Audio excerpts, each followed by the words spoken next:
Geothermal energy is arguably the most renewable and abundant form of energy on the planet. So why is it that less than 1% of the world is currently powered by geothermal energy?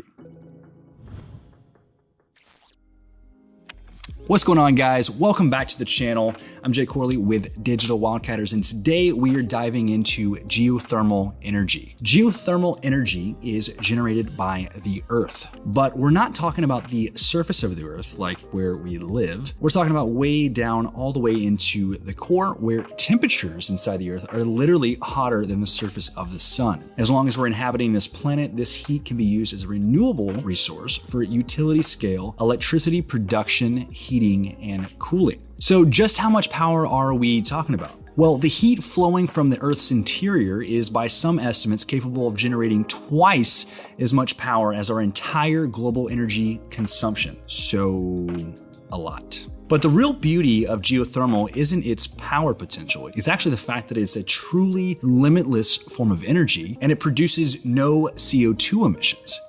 Well, if that's the case, then why aren't we focusing all of our attention on scaling up geothermal energy? Well, for starters, you can't build most geothermal systems just anywhere. The geological ingredients, so to speak, have to be there. Most existing geothermal systems are built in areas where we know the Earth's tectonic plates are pushing up against each other, allowing heat and steam to reach the Earth's surface. So as much as we would love to accelerate the development of geothermal energy as a whole, the rocks have to be right. And unfortunately, most of the time, that's not the case. But rather than dwelling on current development limitations, let's talk about how geothermal actually works.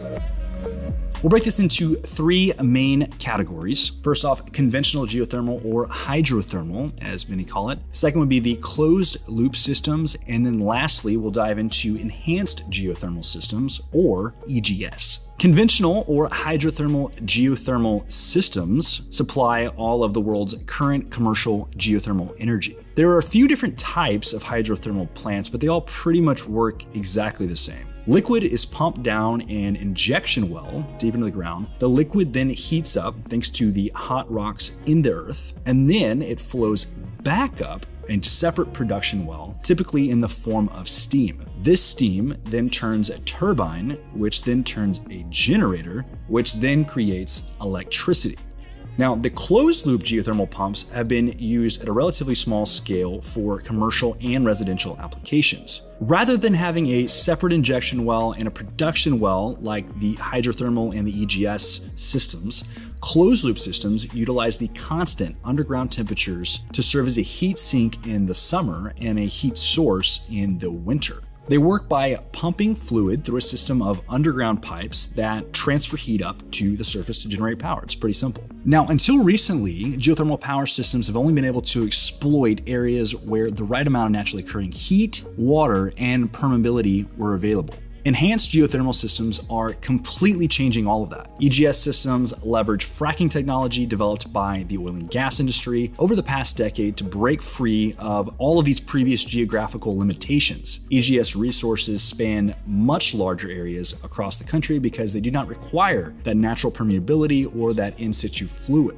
Now, this is a big deal. This expansion could lead to a 40x increase over current geothermal generating capacity if the EGS systems were to gain enough traction to be commercially viable. That's 40 times. That's absolutely insane. So we talked about the benefits of the EGS systems. Let's talk about how the EGS systems actually work. An injector well is drilled into hot rock and hydraulically fractured to create a network of permeable fractures. So a whole bunch of little tiny cracks in the rocks to allow this injector well to communicate with a production well. So a production well is drilled to intercept the induced fractured network. Then cool water is injected into the fractured network and heated by contact with that surrounded hot rock once again. The heated water or steam is returned to the surface via the production well and run through turbines, which once again are going to generate electricity. EGS systems obviously show a ton of promise to help us rapidly expand our geothermal power generating capacity, not only here in the US, but worldwide. However, EGS is still mostly in the research phase, with groups like the Frontier Observatory for Research in Geothermal Energy, or FORGE,